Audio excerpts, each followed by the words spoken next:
नमस्कार साथियों, स्वागत है आपका आपके अपने यूट्यूब चैनल DigiCSP पर। दोस्तों, आज मैं फिर हाजिर हूँ एक और नए वीडियो के साथ। तो इस चैनल पे मैं आपको ऑनलाइन से रिलेटेड और SBI CSP से रिलेटेड बहुत ही अच्छी वीडियो में डालता हूँ, जो कि बहुत ही हेल्पफुल हैं और जानकारी बताता हूँ मैं इसमें अच्छी। तो आज मैं एक और नया टॉपिक लेकर आया हूँ। इसमें अब हाँ, बहुत से लोगों को तो पता है पहले से, और काफ़ी लोगों के साथ क्या समस्या रहती है कि किसी CSP भाई के साथ कि डीबीटी कहीं और हो रही है। जैसे कोई एनपीसीआई भी बोलता है, एनपीसीआई, डीबीटी, आधार सीड, ये एक अलग किसी बैंक में हो रहे हैं और उनको हमको अगर एसबीआई में करना है या फिर किसी और बैंक में भी डीबीटी करवाना है। बहुत से दूसरी बैंक के कस्टमर भी हमारे पास आते हैं कि हमारी डीबीटी करवाना है, तो उनकी डीबीटी भी हम कर पाएंगे। और किसी का आधार डी सीड करना है या सीड करना है, ये प्रोसेस भी मैं आपको पूरी समझाऊंगा। इसके अलावा आधार कार्ड से कैसे आप चेक करें कि कस्टमर की पहले से किस बैंक में डीबीटी है। तो ज़्यादा समय ना निकालते हुए अपन चलते हैं सबसे पहले कंप्यूटर की स्क्रीन पर। यहाँ पे है अपना गूगल क्रोम खोला मैंने। यहाँ पे सबसे पहले हम टाइप करेंगे एनपीसीआई की ये इस प्रकार से वेबसाइट खुल जाएगी। ये पूरी वेबसाइट खुल गई है npci.org.in। इस वेबसाइट पे देखिए ये पूरा हमारा ये ऑप्शन आ रहे हैं about NPCI, customer, business, statics. तो हमको जाना है कस्टमर पे। यहाँ कस्टमर पे जाएंगे, यहाँ पे देखिए ये लिखा है भारत आधार सीडिंग इनेबलर बेस।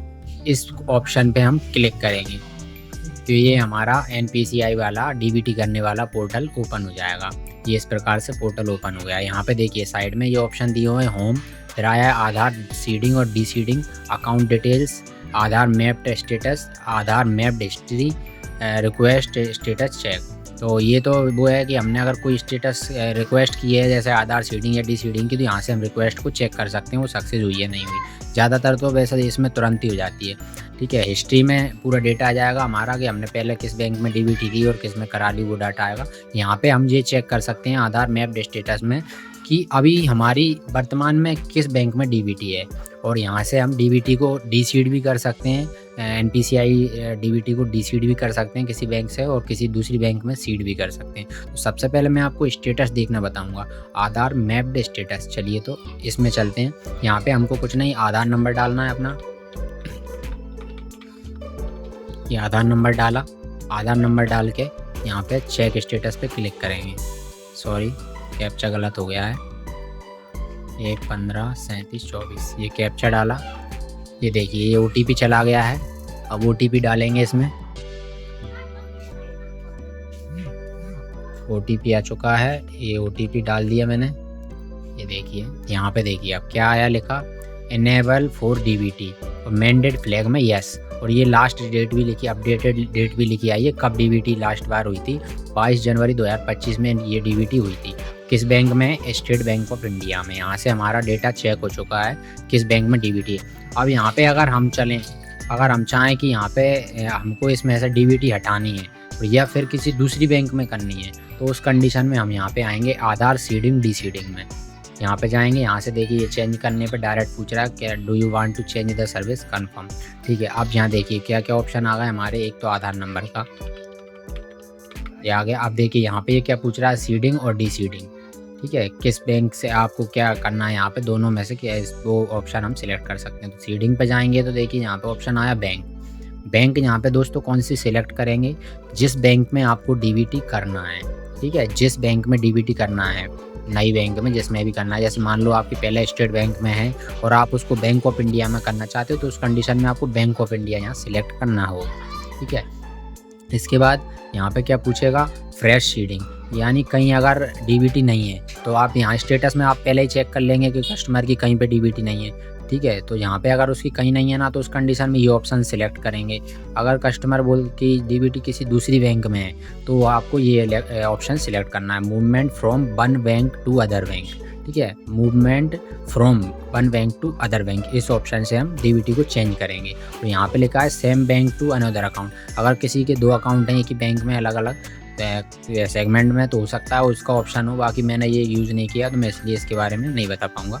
बाकी ये दोनों मेन हमारे फर्स्ट और थर्ड ये ऑप्शन हमारे यूज़ किए हैं। तो अब जैसे मैं यहाँ पे फ्रेश सीडिंग करता हूँ, फ्रेश सीडिंग करूँगा तो यहाँ पे देखिए क्या बता दिया, ये अपना बैंक का नाम पूछा। अब किस में मुझे करना है। वैसे तो मैंने चेक किया था SBI में है मेरी, लेकिन फिर भी मैं एक बार SBI में ही दोबारा करके बताता हूँ आपको। इसे SBI पे अगर हम करते हैं तो क्या बताएगा ये। तो यहाँ पे दोस्तों अकाउंट नंबर मांगेगा ये मेरा अकाउंट नंबर मांगा इसने, ठीक है। दोनों में अकाउंट नंबर डाल देते हैं, कन्फर्म अकाउंट नंबर। इस टाइप से यहाँ पे चेक मार्क को सिलेक्ट किया, ये कैप्चा डाल दिया और ये सबमिट करके ये पूरी टर्म्स एंड कंडीशन को एक्सेप्ट किया और ये एग्री कर दिया, ठीक है। अब ये OTP आ जाएगा, नया OTP आ गया है। अब ये नया OTP हमने सेलेक्ट किया और ये कंफर्म कर दिया। अब देखिए यहाँ पे क्या पूछ रहा है ये, your Aadhaar number is currently mapped to State Bank of India, please click okay to proceed with State Bank of India. मतलब ये बता रहा है कि आपका पहले से स्टेट बैंक ऑफ इंडिया में है और आगे अगर आप स्टेट बैंक ऑफ इंडिया में ही चेंज कराना चाहते हैं तो कंफर्म करें। अब मैं इसको अगर कंफर्म करूंगा तो ये फेल हो जाएगा, क्योंकि मैं स्टेट से ओनली उसी सेम अकाउंट में कर रहा हूँ। अगर मैं चेंज करता तो यहाँ मेरा स्टेट आ जाता, यहाँ मेरी दूसरी बैंक जिसका ही मैं नाम करता वहाँ पर आ जाता, ठीक है, और कंफर्म हो जाता। तो ये देखिए ये बता दिया already mapped State Bank of India. अब मैं यहाँ अगर दूसरी बैंक में करूँगा तो हो जाएगा। अब मैं चाहूँ यहाँ से डी सीट करना ओनली, तो ओनली डी सीट पे क्लिक करूँगा। ये डी सीट पे आधार नंबर डाला, डी सीट किया और अपनी जो बैंक है स्टेट बैंक सेलेक्ट कर लिया। इसमें काफ़ी बैंकों के नाम हैं, लगभग जो मेन बैंक हैं सभी के नाम हैं, तो हम सभी की DBT सीट डी सीट कर सकते हैं यहाँ पे।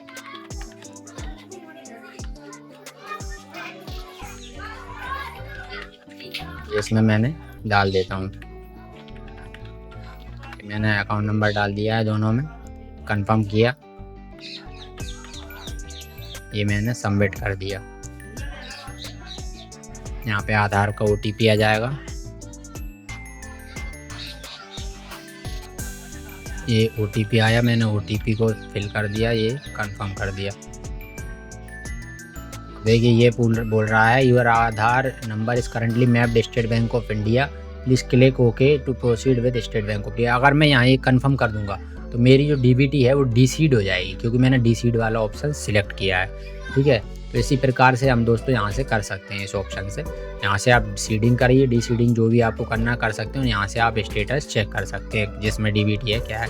बाकी ऑप्शन तो हमें ज़रूरत पड़ती नहीं है, बाकी ये 2 मेन ऑप्शन है, इनसे हम कर सकते हैं। तो दोस्तों इस प्रकार से आप सभी बैंकों की लगभग DBT कर सकते हैं। तो दोस्तों वीडियो अच्छा लगा हो तो वीडियो को लाइक कर देना और चैनल को सब्सक्राइब कर देना और बेल आइकन को प्रेस करना मत भूलिएगा, जिससे आपको आने वाले टाइम में जो भी नए अपडेट्स की वीडियो मैं डालूँ अपने चैनल पे आपको उनकी जानकारी मिलती रहे। तो बहुत बहुत धन्यवाद।